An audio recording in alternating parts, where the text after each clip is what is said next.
You're not alone here. Whatever just happened doesn't define you. Let's leave and start this night over. Angie Hart always knew she couldn't trust Araceli, her twin sister, physically identical, but opposites in everything. But when Araceli begged, "Please, go in my place, just this once, I'm sick," Angie gave in.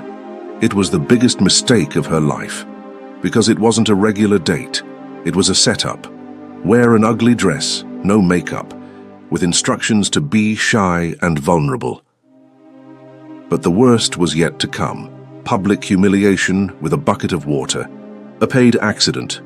All in front of Vincent Ballard, one of the richest men in the country.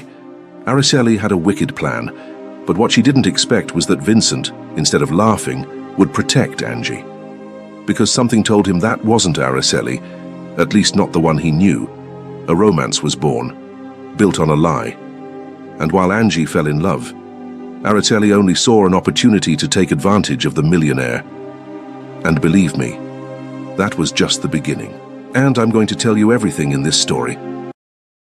Hello, how are you? I'm Kay, the creator of this channel. And today I want to thank the comments from Ellington and Sahara. Thank you so much for all the support always, guys. And if you want your comment to appear in the next video, answer me real quick. Can a real romance be born from a lie? Seems unreal, but that's what we're about to see.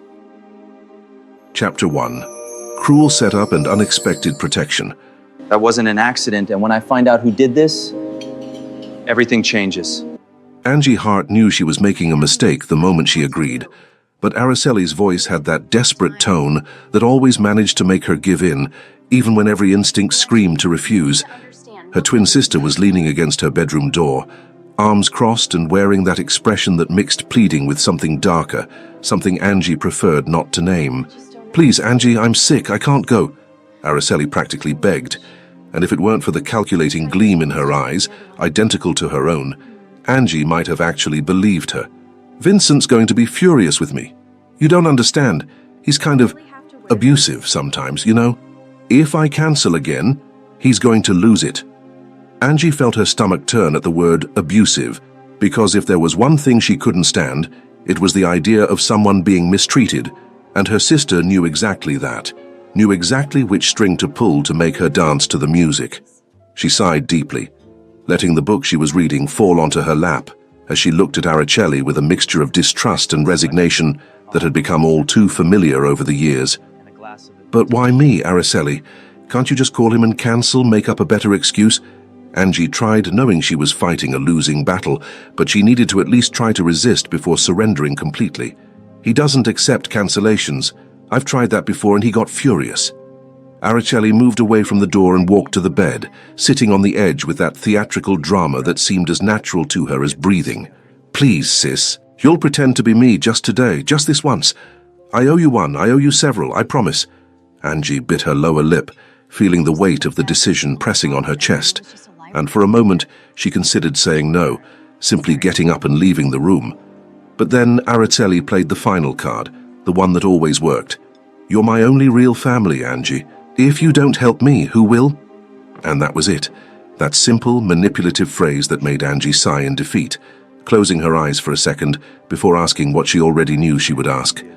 "What if he tries to kiss me? I mean, he's your boyfriend, isn't he?" "He won't do that," Araceli answered too quickly, with a smile that didn't reach her eyes. "Just say you have a canker sore and don't want to give it to him. Simple as that." "Fine," Angie murmured, feeling regret already settling in her chest like cold lead. "But you owe me big time for this. What do I wear?" That's when Araceli pulled a dress from the bag on the floor, and Angie felt the first real alarm go off in her mind, because the dress was simply hideous, a shapeless brown thing that looked like it came from a fifth-rate thrift store.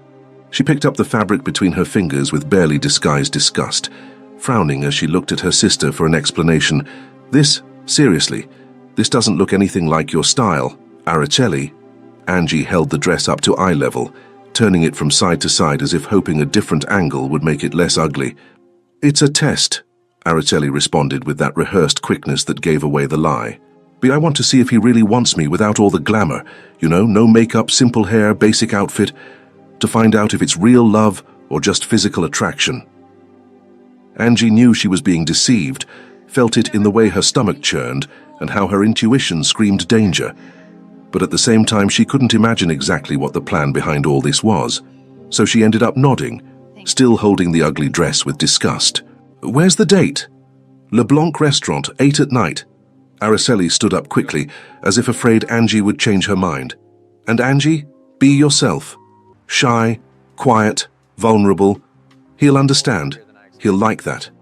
Trust me." But Angie didn't trust her, and as Araceli left the room with a victorious smile on her lips, she stood there holding that horrible dress and wondering what exactly she had gotten herself into this time. The LeBlanc Restaurant was the kind of place Angie would never frequent on her own, all elegant and full of people who seemed to have been born knowing which fork to use for each course. And she felt completely out of place the moment she walked in, wearing that shapeless brown dress and with her hair simply pulled back in a basic ponytail. The looks she received didn't help at all, especially from the impeccably dressed women who analyzed her from head to toe with that kind of silent judgment that hurts more than words. She spotted Vincent Ballard immediately, because it was impossible not to spot him, sitting at a corner table in a suit that probably cost more than her 3 months' rent, all composed and with that neutral expression that could easily be mistaken for boredom or disinterest. He was reading the menu when she approached, and for a second Angie considered turning around and running out of there, but it was already too late. He had already looked up and seen her. "Vincent?" Her voice came out lower and shyer than intended, and she saw the immediate confusion on his face, that almost imperceptible furrowing of his brow that indicated something wasn't adding up. "Araceli," he responded, but there was a clear question in his tone, as if he wasn't sure he was really talking to the right person. His dark eyes traveled over her face, down the horrible dress, back to her simple hair, and she could see the calculations happening behind that penetrating gaze. "Yes, hi. Sorry I'm late." Angie sat down quickly, before her legs decided that running away was the best option, and immediately avoided his gaze, focusing on the menu as if it were the most fascinating thing she'd ever seen in her life. "You look different," Vincent said after a moment, and it wasn't a question, it was an observation, a cold and direct statement that made Angie swallow hard. "Hair? Clothes? What changed?" "Wanted to change things up a bit," she murmured, still not looking at him directly, feeling the heat rise up her neck and knowing she was probably turning red. "Test something new." Vincent was silent for a moment that seemed to stretch for hours, and when Angie finally gathered the courage to look at him, she found those dark eyes still studying every detail of her face with an intensity that made her heart race. There was something in that gaze that left her breathless, something dangerous and fascinating at the same time, and she had to force herself to look away again. "Wine?" he offered, already signaling to the waiter, but Angie answered before she could censor herself, "Water, please. I don't drink much." The silence that followed was heavy, and she didn't need to look to know he was even more confused, probably going over all the times Araceli had drunk wine in front of him, because from his reaction, there must have been many. "Since when?" The question came loaded with suspicion, and Angie felt panic rise up her throat. "Since today," she improvised quickly, risking a glance at him and forcing a small smile. "I'm trying to be healthier." Vincent didn't seem convinced, but nodded and ordered water for her, and Angie took advantage of the moment of his distraction with the waiter to try to control her breathing and calm the heart that was beating erratically in her chest. She wasn't good at lying, never had been, and every second at that table was making her entire body scream in protest. The next 20 minutes were a strange torture, with Vincent asking questions that Angie didn't know how to answer, without giving everything away. And she found herself making mistake after mistake. He commented on how quiet she was, when apparently Araceli usually talked a lot, and Angie blamed it on work fatigue, only for him to point out that Araceli didn't work, that she lived off the family allowance. "I work. At the library," Angie responded automatically, completely forgetting that she was supposed to be pretending to be her sister, and only realized the mistake when she saw his expression change, that confusion turning into something closer to distrust. "I mean, I'm thinking of working volunteer work." "Libraries need volunteers." "Right," Vincent said slowly, and there was something in his tone that indicated he wasn't buying any of it, but before he could question further, he leaned slightly forward, resting his elbows on the table, and that sudden proximity made all the air escape from her lungs. "You're acting strange today, Araceli. Very strange." Angie opened her mouth to respond, to make up another excuse that probably wouldn't convince anyone. But that's when everything fell apart at once.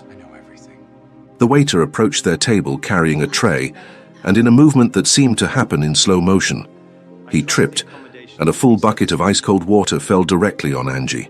Her scream echoed through the entire restaurant, shrill and desperate, because the water was absurdly cold, so cold that for a second she couldn't even breathe properly.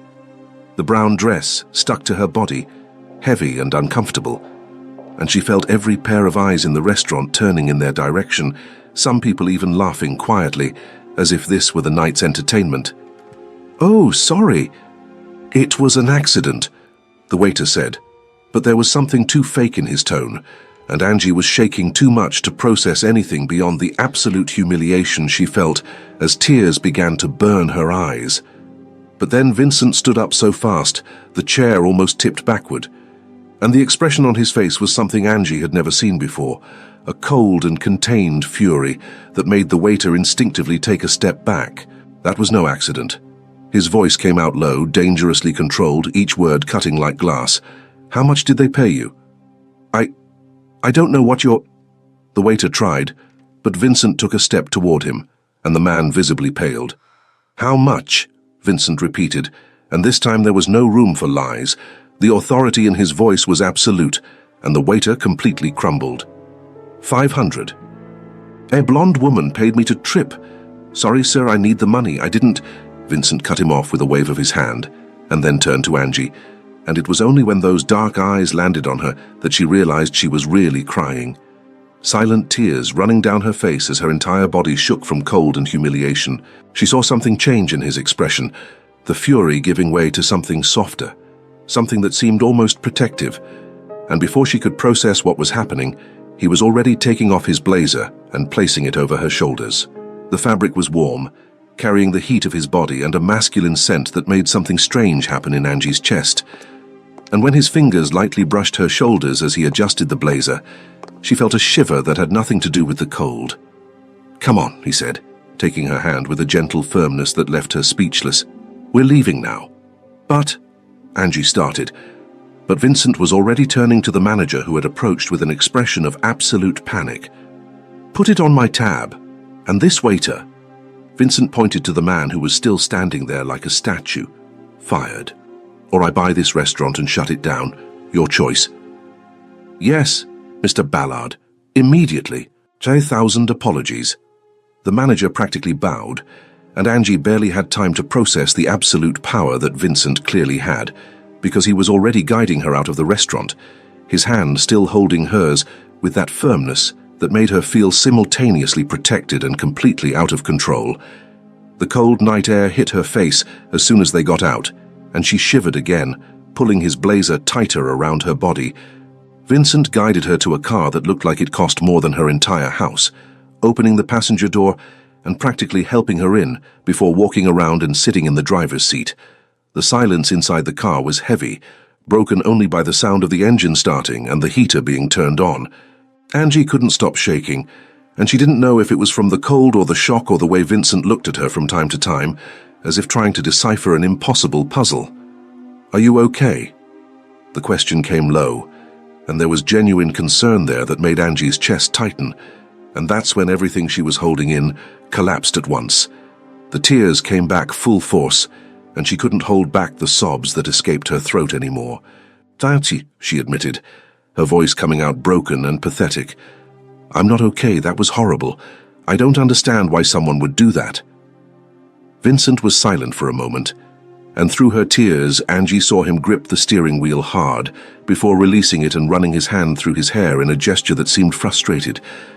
"I don't know either," he said finally, and there was something strange in his voice, as if he were lying or omitting something. "But you're not going back there. Never again. I'm taking you to my place. You take a shower, change clothes, and we talk, okay?" Angie knew she should refuse, that going to the house of a man she had just met and who thought she was her sister was probably the worst idea in the world. But she was too exhausted to argue, too humiliated to think straight. and there was something in the way he looked at her that made her heart believe she would be safe. "Okay," she whispered. "Thanks for getting me out of there." Vincent looked at her for a long moment, and Angie could swear she saw something change in those dark eyes, something that made the air between them become dense and charged with a tension she couldn't name. "Always," he said finally, and the word sounded like a promise, like a vow. And then he put the car in motion, and Angie closed her eyes, trying not to think about how she had just fallen a little bit in love with the man who was supposed to be dating her sister. I think this was the craziest first chapter I've ever written, and the emotions of this unusual couple are just getting started. Chapter 2. Real connection and confusion begins. And I don't know if that scares me, Dell, or makes me want you even more. If I tell him the truth? Vincent Ballard's mansion was exactly the kind of place Angie imagined a man like him would live in, all elegant and minimalist with that touch of sophisticated masculinity that seemed to scream money and power in every corner. And she felt even more out of place there than at the restaurant, especially soaked and shivering inside that horrible dress that stuck to her body uncomfortably. He guided her through the wide hallways to a guest bathroom that was bigger than her entire bedroom, and Angie had to hold her breath when she noticed the discreet luxury of every detail. "There are towels here," Vincent said, opening a built-in cabinet that revealed perfectly folded stacks of towels that looked softer than anything Angie had ever touched in her life. He then moved to a smaller closet in the corner of the bathroom, opening the doors to show some women's clothing hanging there. "My sister Clarice's clothes. She leaves things here when she visits. Pick whatever you want. Take your time." Angie just nodded, not trusting her own voice at that moment, and saw when Vincent stopped at the door, turning to look at her once more with that intensity that made her stomach do strange flips. Thank you," she finally managed to say, her voice coming out hoarser than intended. "Seriously, for everything." Something changed in his expression, a kind of softness she didn't expect to see on that angular and controlled face, and for a second, Angie thought he was going to say something, but he just nodded and left, closing the door behind him and leaving her alone with her chaotic thoughts and her erratically beating heart. The shower was an almost surreal experience, with the hot water washing away not only the cold that still made her body shake, but also part of the tension that had accumulated in her shoulders since the moment she agreed to Aracelli's insane plan. Angie stood there under the shower longer than she should have, trying to organize her thoughts and failing miserably, because all she could think about was the way Vincent had protected her, the cold fury in his eyes when he confronted the waiter, the unexpected kindness when he placed the blazer over her shoulders. She chose a simple dress from Clarice's closet, something in soft tones that was comfortable and elegant at the same time, and when she looked at herself in the mirror with her still damp hair falling over her shoulders, she almost didn't recognize herself. She looked like a different version of herself, an Angie who frequented mansions and had dates at expensive restaurants, and the reality that she was there pretending to be her sister came back full force, making her stomach churn with guilt. 30 minutes after going upstairs, Angie came down the stairs slowly, holding onto the handrail as if that could somehow anchor her to reality, and found Vincent in the living room, sitting on a leather sofa with a glass of whiskey in his hand, and that thoughtful expression that made him seem even more intimidating. He looked up when he heard her enter, and Angie saw the way his gaze traveled the length of her body before returning to her face, and she had to remind herself to breathe. "Better?" he asked, and there was something soft in his voice that completely contrasted with the coldness he had shown at the restaurant. "Yes, much better," Angie replied, standing there in the middle of the room not knowing exactly what to do, until he gestured for her to sit on the sofa across from his. She obeyed, sitting on the edge as if ready to run away at any moment. Sorry for everything. The date was a complete disaster. Vincent took a sip of whiskey, watching her over the rim of the glass, and then placed the drink on the coffee table with a controlled and precise movement. "So it wasn't your fault," he said with that absolute certainty that left no room for arguments. "Someone planned that deliberately."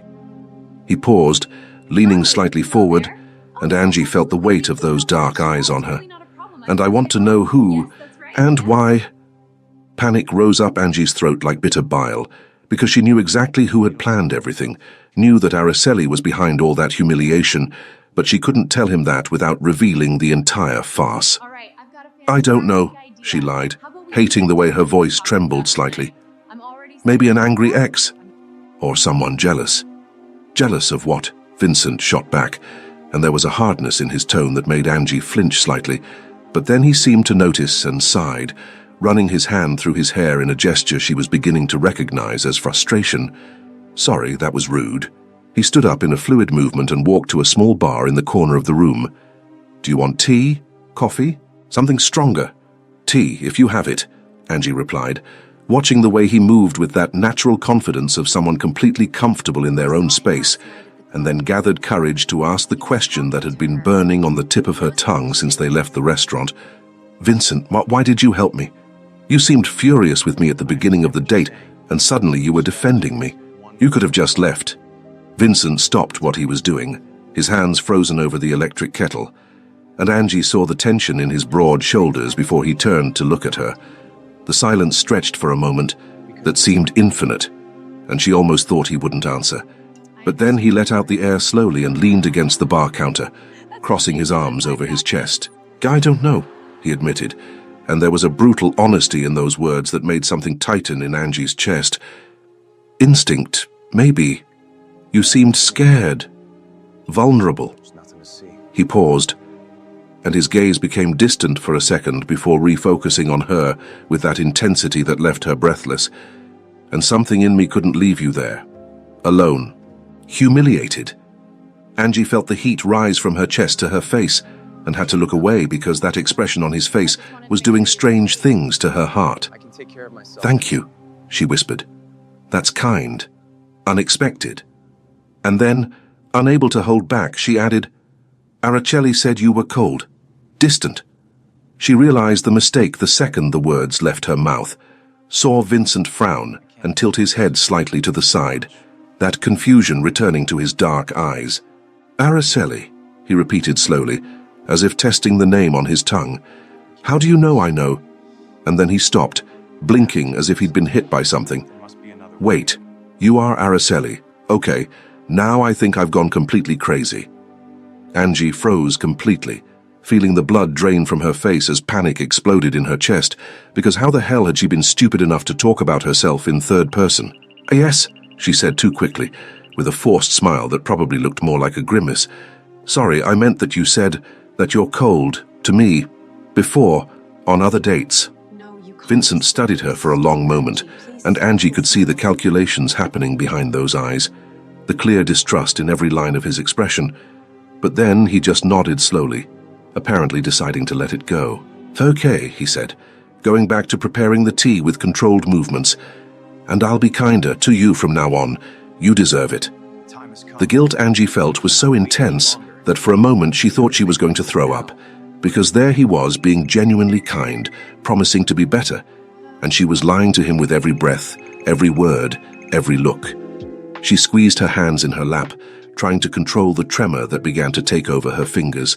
The next 2 hours were the most confusing and wonderful that Angie had ever experienced in her life, because they talked in a way she had never talked with anyone, about books she loved, and that he admitted he never had time to read, about family in a vague way where she almost revealed about her complicated sister, but managed to hold back at the last second, about his work, building a real estate empire, while she listened attentively and fascinated by the passion she could hear in his voice even when talking about technical and business things. And Vincent seemed equally fascinated with her, leaning forward on the sofa with those dark eyes fixed on her face, as if trying to memorize every detail, every expression, every word that came out of her mouth. You're different, he finally said, and there was something reverent in his tone. You're not like I remembered. He paused, and Angie saw when he clenched his jaw as if carefully choosing his words. Before you were superficial. Today, you're deep, real. The guilt increased even more, if that was possible, and Angie felt tears threaten to burn her eyes, but held them back with pure willpower. People change, she offered weakly, and hated how that sounded like a question instead of a statement. So not that much, Vincent replied, and there was a hardness in his tone that softened when he continued. Not in days, not like this. He leaned even further forward, and suddenly the space between them seemed tiny, charged with a tension that made the air dense and hard to breathe. But I like it. This version. A lot. Angie had to bite her lip to keep the tears from falling, because there he was saying exactly what she wanted to hear, and at the same time the worst possible thing, because he liked her, the real Angie, not the Araceli he thought he was getting to know. I like it too, she whispered, allowing herself to be honest for just one moment. You, this night. Despite the horrible beginning. Vincent was silent for a moment, his eyes traveling over her face with that intensity that left her too vulnerable, and then he stood up in a smooth movement and approached her, stopping right next to the sofa where she was sitting. Angie had to tilt her head back to keep looking at him, and the proximity made her heart race uncontrollably. "Where can I take you home?" he asked, but there was something in his voice that indicated that wasn't what he really wanted. "Or you can stay. Guest room. No pressure at all." He paused, and Angie saw when he swallowed hard, as if the next words cost him something. "You're tired, and I don't want you to go." "Not yet." Angie knew she should refuse, that staying there was a terrible idea for so many different reasons she couldn't even count them all. But her body was exhausted from the entire night of tension and conflicting emotions, and there was something in the way Vincent looked at her that made her want to stay, want to prolong that moment where she could pretend all of this was real. "I'll stay," she heard her own voice say. "Thank you." The smile that appeared on Vincent's face was small but genuine, and Angie realized it was probably rare to see that man truly smile, which made the moment even more special and painful at the same time. "Good," he said softly. "Thanks, good night, Araceli." And there it was, the wrong name sounding strange and out of place between them, and Angie felt a physical pain in her chest when she realized how wrong this was, how much she wanted him to say her name, the right name, but she couldn't. "Good night, Vincent," she replied, and had to look away quickly before he saw the tears that finally began to escape. Chapter 3. Araceli returns and blackmail activates. I tell him the truth. She destroys everything.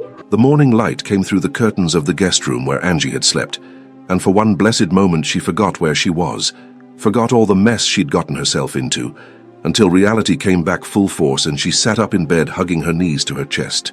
She had slept at Vincent Ballard's house, the man who thought she was Araceli, the man who had been kind and protective and fascinating, and now she needed to leave before the lie became even bigger and more painful. She went down the stairs slowly, following the smell of coffee coming from the kitchen, and found Vincent standing there in front of the stove in dress pants and a white shirt with the sleeves rolled up to his elbows.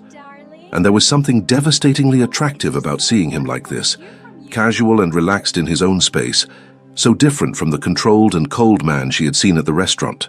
He turned his head when he heard her enter, and the small smile that appeared on his face made Angie's heart skip a beat. "Good morning," he said, and his voice was softer than she remembered, without that hardness he carried like armor. "Did you sleep well?" "Yes," Angie replied, leaning against the doorframe because she didn't trust her own legs at that moment. "Best night in months, actually." She paused, biting her lip before continuing. "Thank you for hosting me, for everything, really." Vincent nodded, turning his attention back to the coffee maker that was starting to make that familiar sound, and Angie took the moment to observe him without being too obvious, the way the muscles in his forearms moved under his skin when he reached for the cups in the cabinet, the way his dark hair fell slightly over his forehead. "Always," he said, and then turned to her with that intensity in his gaze that left her breathless. "Tonight, do you want dinner? Again. Redo the date. No disasters this time."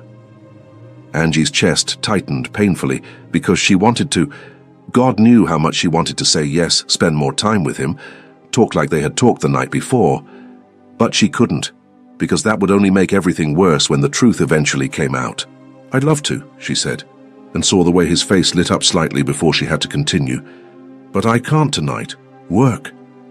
She swallowed hard, forcing a smile that probably didn't convince anyone. "But soon. I promise."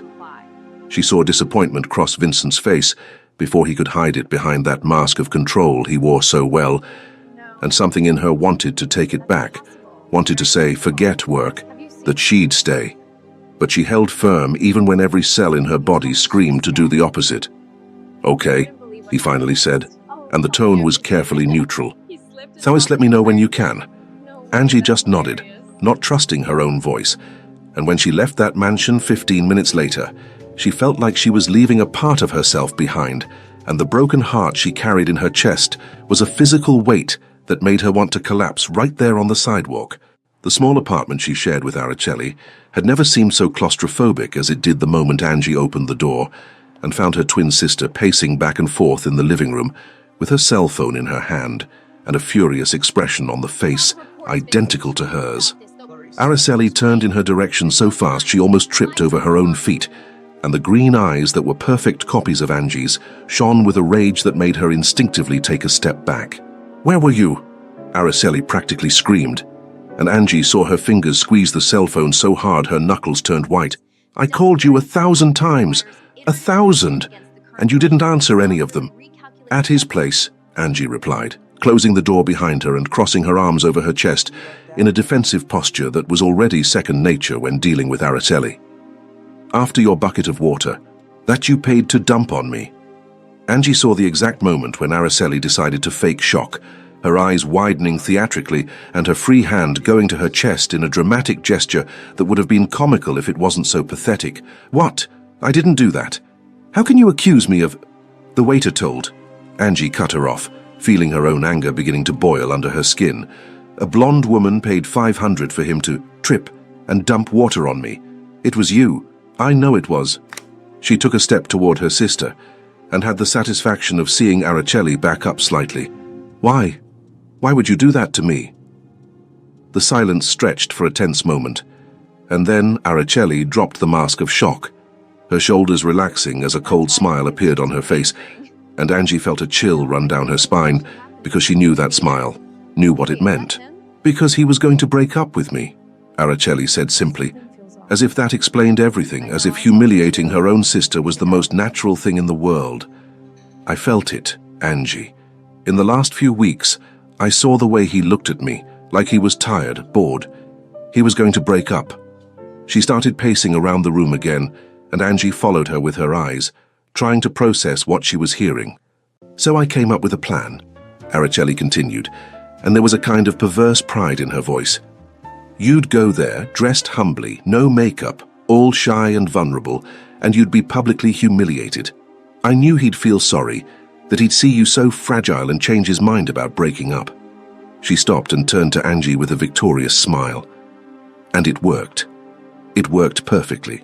He protected you, took you to his house, and now he thinks I changed, that I became vulnerable and need him." The anger Angie felt was so intense that for a moment she couldn't even speak. The words stuck in her throat as she looked at that distorted version of herself standing there with that expression of absolute satisfaction. "Then take over," she finally managed to say, her voice coming out louder than intended. "Go there. Be yourself. If he liked the change, keep the change." "No," Araceli responded immediately, and now there was a hardness in her tone that Angie recognized as dangerous. "Because he doesn't like me, Angie. He likes the version you created, that shy and sweet and vulnerable girl who talked to him about books and listened to him talk about work like it was the most fascinating thing in the world." She took a step toward Angie, and her eyes gleamed with something cold and calculating. "So you're going to continue? You're going to keep pretending to be me until I get what I want?" "Which is?" Angie asked, though she already knew the answer, could already see in Araceli's greedy eyes exactly what she wanted. "Money," Araceli said without any shame, counting on her fingers as if making a shopping list. "Expensive gifts, trips. He's rich, Angie. Filthy rich. And you're going to help me get all of that from him." She paused, and the smile that appeared on her face was something out of a nightmare. "Or I tell about Emma, about the fraud, about how they used her identity to sign fake documents, about how she could go to prison if this is exposed. Everything."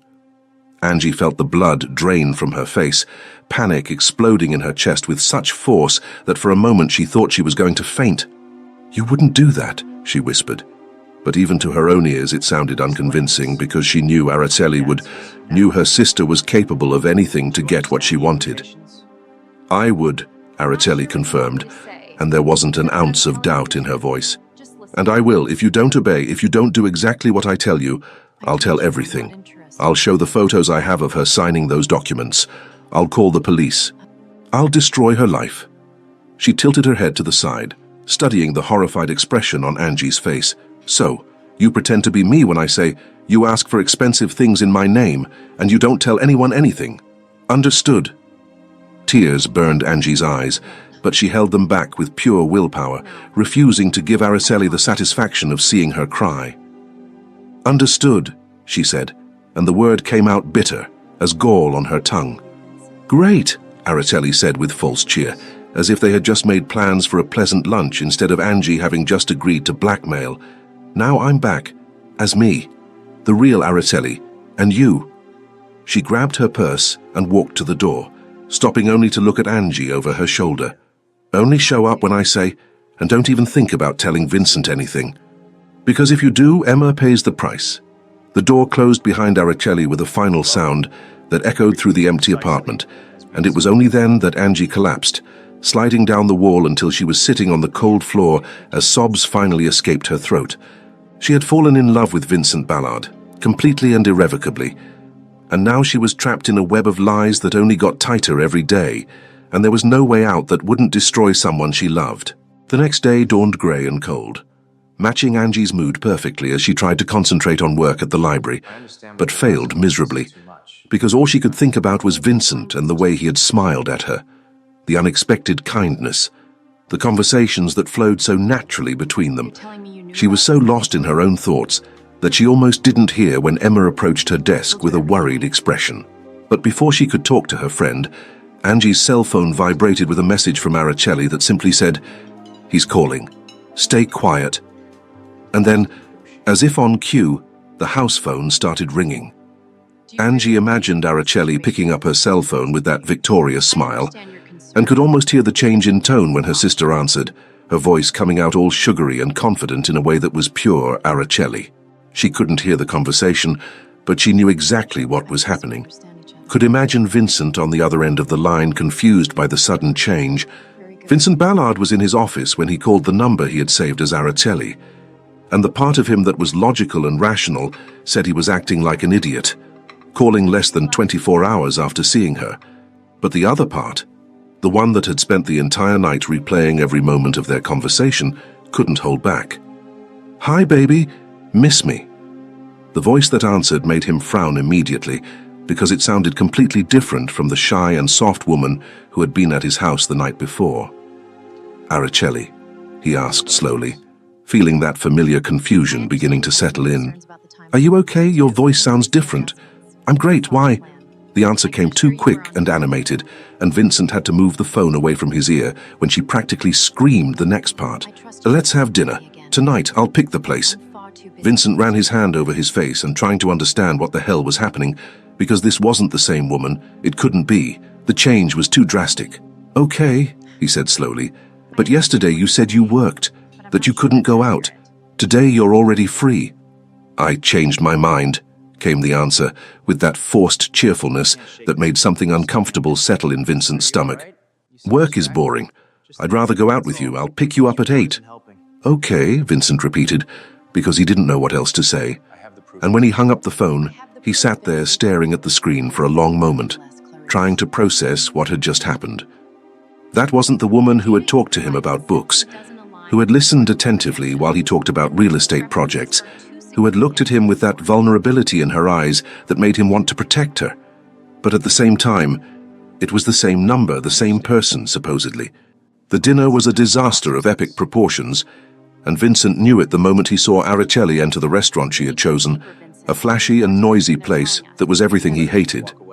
She was wearing a red dress that was too tight and too short, the heavy makeup making her eyes look smaller, and when she waved at him from across the restaurant, practically shouting his name, Vincent felt several pairs of eyes turn in their direction. She threw herself into the chair across from him, with a lack of grace that completely contrasted with the smooth and almost shy movements of the night before, and started talking before he could even say hello, her voice too loud for the environment as she told a story about a saleswoman at an expensive store. "And then I told her, 'I want it. Price doesn't matter. Buy it,'" Araceli said, laughing loudly in a shrill way, and Vincent had to hold himself back from grimacing. He stayed silent, just watching her with that analytical attention he used in business, trying to understand what the hell was happening, because this didn't make sense. None of it made sense. "You're very different," he finally said, interrupting her in the middle of another shopping story. "From yesterday." "What do you mean?" Araceli asked, batting her eyes at him in an exaggerated way that was probably supposed to be seductive, but just seemed uncomfortable. "I asked yesterday you were shy, kind deep." Vincent leaned forward, studying every micro-expression on her face. "Today you're—" He paused, choosing his words. "Not you. Different. Did something happen?" Angie saw Araceli falter for just a second before recovering her composure, the smile returning to her face full force. "Oh, yesterday I was sick, tired, all week." She laughed again, that loud sound that made Vincent want to leave immediately. "Today I'm better. Normal. This is the real me." Vincent didn't buy it for a second, but he also didn't know what to think, what to do with that information, so he just nodded and let the night follow its tortuous and uncomfortable course. And when he finally dropped Araceli off at home hours later, he sat in the car looking at the building for a long moment, with that unsettling feeling that he was missing some crucial piece of the puzzle. All I know is that when the truth comes completely to light, chaos is going to happen in this story. Chapter 4. Clarisse Suspects and Secret Revealed. 2 faces, 2 personalities. So which one did I fall in love with? The weeks that followed were a torture meticulously orchestrated by Araceli, and Angie found herself living 2 lives that didn't belong to her, alternating between being herself, pretending to be her sister, and simply not existing while Araceli took control. The pattern was simple and cruel. Araceli sent her on dates with Vincent whenever she wanted something expensive requested in her name, and on other days, she went herself to keep up appearances and make sure Vincent didn't forget he was still technically dating her. Vincent was visibly confused, and Angie could see it in every look he gave her on the days when it was really her there. That expression of someone trying to solve an impossible puzzle and failing miserably.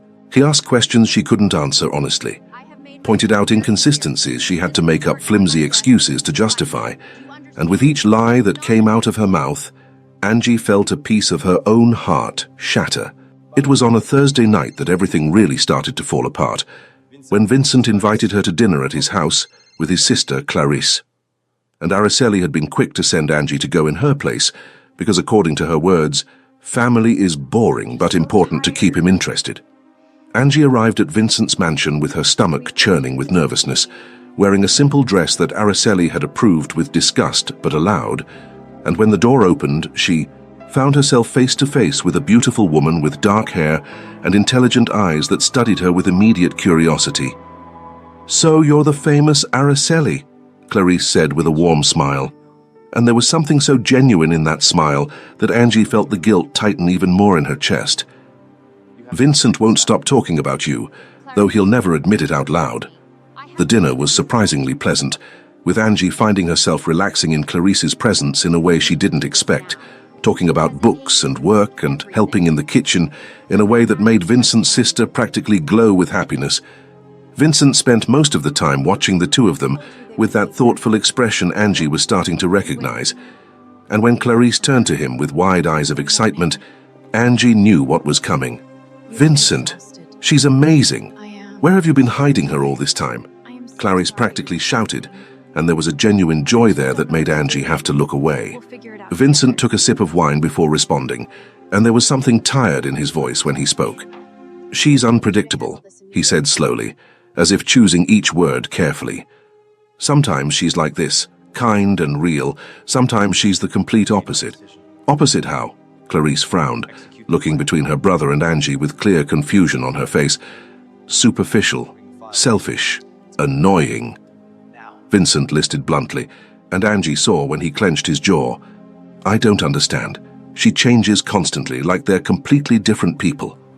Clarisse was silent for a long moment, those intelligent eyes studying Angie with an attention that made her uncomfortable, and then she leaned forward with a genuinely concerned expression. "That's very strange, Vincent. Too strange." She paused, biting her lip. "Does she have a split personality?" "That exists, you know." Dissociative identity disorder. The following week was when Clarice met the real Araceli, and Angie knew this because she received a furious call from Vincent in the middle of the afternoon asking what the hell had happened to her. Apparently, Araceli had gone to lunch with Clarice and had been so rude, demanding and frankly unbearable that Vincent's sister had called him in the middle of lunch, asking him to come get her because she couldn't take it anymore. "Last week you were an angel," Clarice had said to Vincent afterwards, and Angie heard all of this through the phone while Vincent recounted the conversation with a tense voice. Today, she was an absolute demon. What happened? Is she two different people? Vincent had sighed deeply on the call, and Angie could hear the exhaustion weighing in every word. "I know, Clarice. I know it doesn't make sense. She changes all the time and I'm confused and tired." There was a long pause, and when he continued, his voice was lower, almost vulnerable. "But when she's kind, when she's like she was on that first date and at dinner with you, I fell in love. Completely." Angie had to hang up the phone and run to the bathroom because she thought she was going to throw up from so much guilt and pain. Because there he was admitting he fell in love with her, with the real Angie, and she was destroying him with lies day after day. She didn't know that Clarice had decided at that exact moment to hire a private detective to investigate. Didn't know that the net was closing around her and Araceli faster and faster. It was just a few days later that Araceli sent the message Angie dreaded, ordering her to go to Vincent's office and ask for an expensive Tiffany necklace, saying exactly which model she wanted and how many diamonds it should have.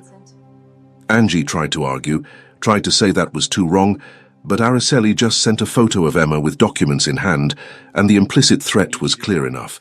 Angie entered Vincent's office with tears already burning her eyes, and he stood up from his desk immediately when he saw her, that instant concern on his face that only made everything hurt even more. "What's wrong?" he asked, already coming around the desk to get to her. Vincent, I need to tell you something," Angie began.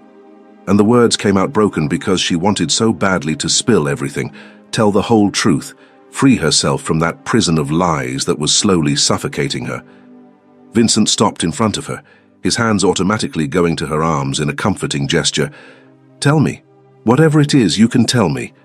That's when Angie's phone vibrated in her pocket, and with trembling hands she pulled it out to see Araceli's message that simply said, "Talk and Emma goes to prison." Photos of her signing fake documents. "I have them. Choose." Attached was a photo of Emma in some office with papers in hand, and Angie felt all the air escape her lungs at once. The tears fell full force, and she had to look away from Vincent because she couldn't bear to see the genuine concern in his eyes. "Nothing," she whispered, and the word came out like ground glass. "Forget it. She swallowed hard, forcing the next words out even as she felt herself dying inside. "Can I ask you for something? A gift?" She saw when Vincent's expression changed, the concern giving way to something that looked dangerously close to hope. "Of course," he said, and there was a softness there that broke Angie's heart. "What do you want?" "A necklace," Angie forced the words out, hating every syllable. "From Tiffany, with diamonds." She paused, closing her eyes because she couldn't look at him. "Sorry, I know it's expensive, but I really wanted it and—" "Okay," Vincent cut her off, and when Angie opened her eyes, she found a completely different expression on his face. The softness had disappeared, replaced by something cold and distant she had never seen directed at her before. "I'll buy it." He stepped away, returning behind the desk with stiff movements. "Anything else?" The tone was so icy that Angie felt it like a physical slap, and the tears came back with renewed force. "No," she whispered. "Sorry, I'll go." She practically ran out of the office, sobs escaping uncontrolled as the elevator descended, and didn't see when Vincent collapsed in his chair with his head in his hands, his heart broken for the first time in his life, because he was absolutely certain she was going to tell him something important, something real. And in the end, all she wanted was his money, like all the others. On the same day, Clarice Ballard was passing by a cafe downtown when she saw something that made her freeze in the middle of the sidewalk. Two identical women, absolutely identical, entering the establishment together, laughing at something one of them had said. Clarice blinked several times, thinking she was seeing things, but no. There they were, two Aracelis side by side. Twins, she whispered to herself. And then the sharp lawyer's mind began connecting the dots at frightening speed. The personality changes, the inconsistencies, the way Vincent said she was a different person on different days. It wasn't split personality, it was literally two people. With trembling hands, Clarice pulled out her phone and took several photos of the two women through the cafe window, and then ran to Vincent's office like her life depended on it. She burst through his office door without even knocking, and Vincent stood up with an alarmed expression that quickly transformed into confusion when he saw his sister. "Brother, you have to see this," Clarice practically screamed, running to his desk and shoving her phone in his face. Look at this." Vincent took the phone, and Clarice saw the exact moment when his brain processed what he was seeing in the photos. Two identical women side by side talking in a cafe. "What is this?" he asked, but his voice came out strange, tense. "Twins," Clarice responded, and she was practically jumping with agitation. "Two Aracellis. Or rather, one is Araceli and the other is someone else. This explains everything. The changes, the different personalities. It was two people this whole time." Vincent was silent, looking at the photos with an expression Clarice had never seen on her brother's face before, something that mixed fury and pain and betrayal in a way that scared her. When he finally spoke, his voice came out dangerously low. "Give me the address," he said. "Where they are, now." Damn, now I want to see what Vincent's going to do. Chapter 5. Confrontation. Truth and reconciliation. If what I felt was real, Then prove it, no lies. The cafe was relatively empty when Vincent walked through the door with an expression that made several people instinctively move out of his way, and Angie felt the blood drain from her face the moment she saw him because she knew that the house of cards had finally collapsed. He stopped a few steps from the table where she and Araceli were sitting, his dark eyes traveling over their identical faces with an intensity that was almost physical. And the silence that followed was so heavy, Angie thought she was going to suffocate. "So," Vincent finally said, and his voice came out too controlled, too cold, the kind of calm that came before the storm. "Two twins." He crossed his arms over his chest, and Angie saw the way his jaw was clenched, as if he was using all his self-control not to explode right there. "Which is which?" Angie and Araceli froze completely, and it was Araceli who reacted first, that fake smile appearing on her face with the speed of someone who had spent their entire life lying. "Vincent, what a surprise," she tried, her voice coming out forcedly cheerful. "This is my sister, Angie. Surprise. I was going to introduce you, but you—" Vincent cut her off, but he wasn't looking at Araceli. He was looking directly at Angie with that intensity that always left her breathless, except now there was pain in that look, and anger, and betrayal. "You're the one from the first date, from the restaurant, from the water bucket, from my house. Right?" Angie couldn't do anything but nod, feeling tears already burning her eyes, and when she tried to speak, her voice came out broken. "Yes?" "And your name?" Vincent asked, though she knew he already knew the answer, that he just wanted to hear it from her mouth. "Angie," she whispered, and had to look away because she couldn't bear the way he was looking at her. "Angie Hart." Vincent finally turned his attention to Araceli, and the expression on his face was something Angie had never seen before, an absolute coldness that made even her sister recoil slightly in her chair. "And you're Araceli, the real one, the annoying one, the superficial one." He paused, and when he continued, there was something dangerous in his voice. "You tricked me, for weeks." "Why?" "Because I wanted," Araceli began, but Angie interrupted her, unable to continue with the lies for even one more second. "Because she blackmailed me." The words exploded from Angie with full force, and she turned to Vincent with tears running freely down her face. "I didn't want to, I swear I didn't want to. She has a secret about my best friend, about fraud, about fake documents, and threatened to expose everything if I didn't pretend to be her." Vincent was silent, processing that, and then slowly turned to Araceli with an expression of absolute disgust. "You blackmailed your own sister, to trick me. Why?" And Araceli, to her credit or lack thereof, didn't try to lie this time. just shrugged with that casual coldness that always made Angie wonder if there was something wrong with her sister. "Because you were going to break up with me. I felt it.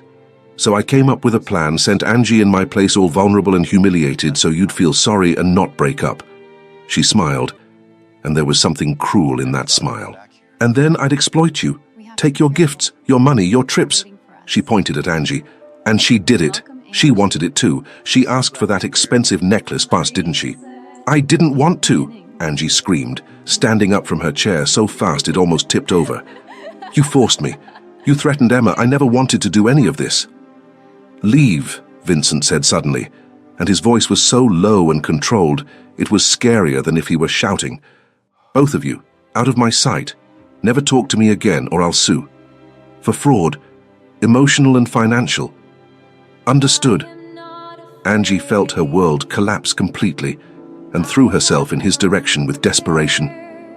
"Vincent, please, I'm so sorry. I never wanted to do this to you. I fell in love with you for real from that first night, and I wanted to tell you, but she threatened Emma and I didn't know what to do, and—" "You lied," Vincent cut her off, and there was something broken in his voice that made Angie's heart shatter into 1,000 pieces. "For weeks, I fell in love with a lie. With you, but with a version that maybe doesn't even exist." He closed his eyes for a second, and when he opened them again, there was only emptiness there. "Go, before I say something worse." Angie tried to say something else, but the words died in her throat when she saw his expression, and then she just ran, left that cafe with sobs tearing through her chest, and didn't look back. 3 weeks passed like a blur of pain for Angie, and she could barely get out of bed most days, going to work on autopilot and coming back to cry on the couch until she fell asleep from exhaustion. Emma tried to comfort her, but there was little she could do besides be there, and Angie felt like she had destroyed the only chance at real happiness she'd ever had. It was Clarice who changed everything, showing up at Angie's apartment door on a Thursday afternoon with Emma at her side and a determined expression on her face. She had investigated everything, found Emma, heard the complete story about the involuntary fraud and how her boss had used her identity without permission, and as a lawyer had immediately offered legal help. "You're not going to prison," Clarice said to Emma with absolute conviction. "I promise. We'll prove it was your boss, yes, we'll clear your name completely." And then she had gone to Vincent and told him everything, every detail she had discovered, and Angie knew this when she heard the knock on the door 3 days later and opened it to find Vincent standing there with an expression that mixed guilt and hope, in a way that made her heart give a painful leap. "Can I come in?"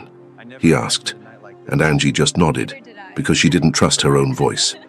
They sat in the small living room, and silence stretched for a moment before Vincent spoke, the words coming out careful and heavy.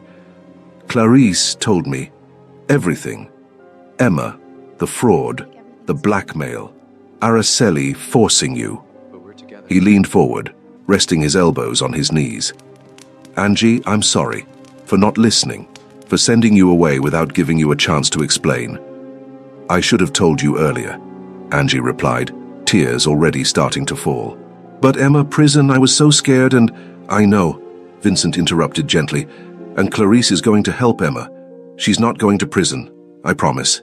He paused, and when he continued, his voice was lower, more vulnerable. "And that night at my house and when we talked, you were real. I fell in love with you, with the real Angie, not the lie." He reached out, taking her hand carefully, "And I still am. In love. If you still feel something for me, can we start over? Real, no lies, no Araceli, just us." Angie couldn't respond with words, just threw herself into his arms, sobbing against his chest while he held her tight. "I never stopped loving you," she finally managed to say, "and yes, start over, please." The kiss that followed was everything Angie had dreamed of and more, real and honest and completely theirs, with no lies to poison it, no masks to hide behind. Months later, Angie found herself sitting in an elegant restaurant with Clarice and Emma, the three of them laughing at something Emma had said, and she couldn't remember the last time she had felt so genuinely happy. "You're the best friends I've ever had," Emma said, raising her wineglass in a toast. "And you're my best client," Clarice responded with a smile. "Case closed. Boss in prison. You completely free." And I have a real family, Angie added, feeling tears of happiness burn her eyes. You two. Vincent. She paused. And Araceli. Tried to sue Vincent for emotional damages, Clarice said with a mischievous smile. Lost badly. Judge prohibited her from contacting us. Forever. Later that night, Angie was on the balcony of Vincent's mansion looking at the stars when she felt his arms wrap around her from behind. Happy? He asked softly against her hair. Very, she replied, turning in his arms. You, Emma free, Clarice as a friend, Araceli far away. Perfect. Almost perfect, Vincent said, and then he was kneeling, pulling a small box from his pocket. This is missing. Angie brought her hands to her mouth, tears already running down her face as she looked at the ring that sparkled under the balcony light. Angie Hart, right twin, love of my life, will you marry me, real, forever? Yes, Angie screamed, pulling him up and kissing him with all the happiness she felt exploding in her chest. Always yes.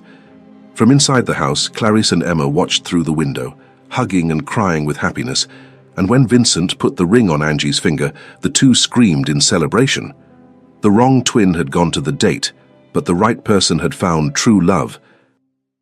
Author's note. Hello, my loves. This is Kay, and I have to confess that this story was born from a chaotic mix of insomnia, too much coffee, and that question that wouldn't let me sleep. What if the wrong person went to the date, but ended up being the right person? I've always been fascinated by twins and switched identities, but I wanted to escape the cute cliché. I wanted pain. I wanted tension. I wanted you to scream at the page because Araceli is simply unbearable.